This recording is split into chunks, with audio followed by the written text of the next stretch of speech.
بالصف السادس. اهلا وسهلا بيكم يا شباب في فيديو جديد. النهارده هنحل مع بعض الليسون 4 and 5 الدرس الرابع والخامس الوحده الثالثه صفحه 133 و 134 من جيم الاضواء انجليزي الصف السادس.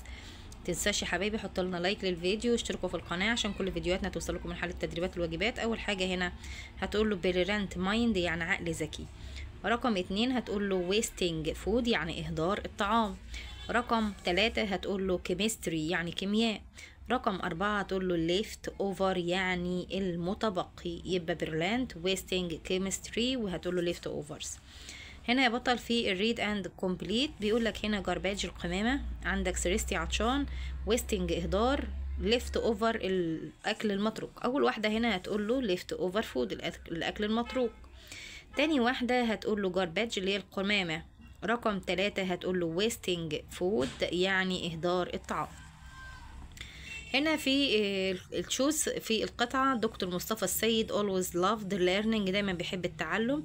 هتقول له he found out a way to treat some types of هو كان بيدور او بيبحث عن بعض الطرق او بعض الانواع دي عشان يعالج طبعا الكانسر. دي صفحة 133 134. هنا بيقول لك أين كمل الدكتور مصطفى دراسته؟ هتقول له في الإنيو الولايات المتحدة الأمريكية، ده اختصار ليها. هاو ار جولد ازاي الجزيئات الذهب الصغيرة يوزد ان هيز سيرش في استخدمت في الأبحاث بتاعته. تعالى كده رقم 4 أهي هتقول له من أول زيس لحد كلمة فايند لحد كلمة كانسر ده، تمام؟ يعني من أول هنا كده لحد هنا. ده الرابع. السؤال الخامس بقى بيقول لك لخص النص في جملتين. هتقول له اول جمله دكتور مصطفى السيد از بريلانت ايجيبشن ساينتست، والثانيه هتقول له من اول هنا بقى دكتور السيد هاز ريسيفد ماني بيج اوورد استلم جوائز كتيره. هي ميكس ايجيبت فيري براود هو جعل مصر فخوره بيه. هنا في الترتيب هتقول له هي studied at عين شمس يونيفرسيتي هو بيدرس في جامعة عين شمس. رقم 2 هتقول له نانو ساينس النانو ساينس اللي هي جزيئات النانو. قال لك ايز هتقول له ايه؟ هتقول له ايز ستادينج بيتم دراستها هنا about 20 things عن اشياء صغيرة جدا. he is a true hero هو بيكون بطل حقيقي of science للعلوم.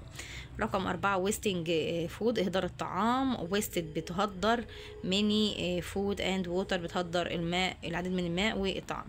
هنا ريستورانتس المطاعم هتقول له ثرو بيلقوا ليفت اوفر الاكل المتبقي اواي فود اواي بطرق طبعا الطعام.